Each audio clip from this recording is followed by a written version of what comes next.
11 weird facts about China you won't believe. Number 1. Soccer originated in China. See that? England? Not your game. China may not excel at good old footy, as some call it, but it's actually the birthplace of the game. Cuju, which literally means kick the ball with foot, was a popular game all the way back during the Han Dynasty, 206 BC to 20 AD. Later, it spread to neighboring countries like Japan, Korea and Vietnam. Number 2. People eat dogs to celebrate summer. In the southwestern Chinese city, people eat dogs on the summer solstice festival, and about 10,000 dogs are killed and consumed. Dog meat's believed to bring good luck and health. That gives an entirely new meaning to the dog days of summer. Number 3. There's only one time zone. China is the third largest country in the world and just slightly larger than the US. In terms of total square mileage, check out these overlays. And yet, it uses Beijing Standard Time across the 9.6 million square meter soil. As a result, the sun rises around 10 a.m. in Xinjiang, China's westernmost province. If the US worked that way, it might explain why people on the west coast are so much more laid back. They never have to get up early. But unfortunately, or perhaps fortunately, the US figured out that maybe having the sun rise at 10 isn't a great idea. Number 4. You can't have kids until the government lets you. Shotgun weddings are not exactly a thing in the People's Republic. Married couples have to apply for and be approved for a family planning certificate, formerly known as birth permit, 3 months before or after the pregnancy. And only with a certificate will your baby be considered legal. It gives an entirely new meaning to Planned Parenthood. Number 5. Women have to sit for a month after giving birth. After delivering her baby, a mom has to sit in bed for 30 days, suffering a restrictive confinement which is, according to traditional Chinese medicine, supposed to be good for her to recover. No bathing, no washing her hair, and no walking. But the trade-off is being fed loads of nutritious food, like chicken soup. Honestly, no wonder you've got to get a license to have kids. It also includes a month of breakfast in bed. Number 6. Eggs boiled in virgin boys' urine are a delicacy.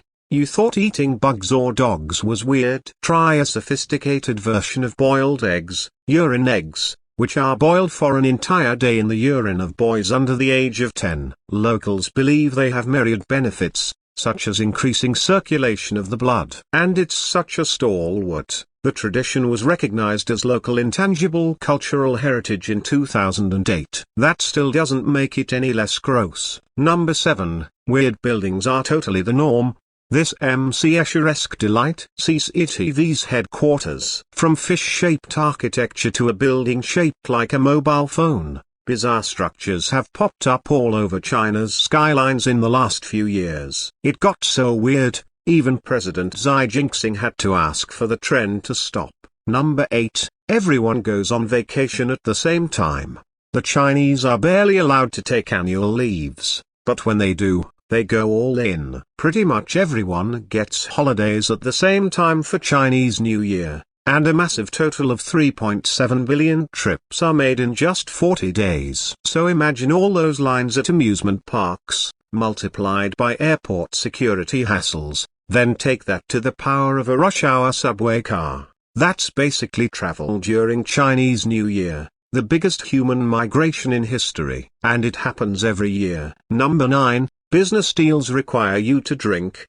Drinking culture is deeply rooted in Chinese society, but it goes way past owning the best-selling beer in the world. Making social connections, giving a toast, drinking up. This is all basic drinking etiquette at a banquet. And the more you drink, the more your boss or business partners will like you. Basically the opposite of an American holiday party, where you're pretty much walking through a bigger HR minefield with every extra drink you down. Number 10. Everyone watches the same channel at 7 p.m. Wanna watch a game show, or see highlights on ESPN? Too bad. Every day at 7 p.m. Every TV channel is required to live broadcast the 30-minute-long news program by state-run China Central Television. And it's been that way since 1978. So no shouting out answers in the form of questions at the TV right after dinner. unlike when you normally watch Jeopardy! After dinner. Number 11, pajamas are the new black in Shanghai. In the US, wearing sweatpants out in public is basically saying, I give up. But comfy, ugly sleepwear is the go-to option for Shanghai locals who are crossing the street to get breakfast, or taking the dog for a walk. Those are generally two different activities, despite the summer festival. But this style actually got so popular, the government cracked down on dressing down back in 2010 when the city was hosting the World Expo.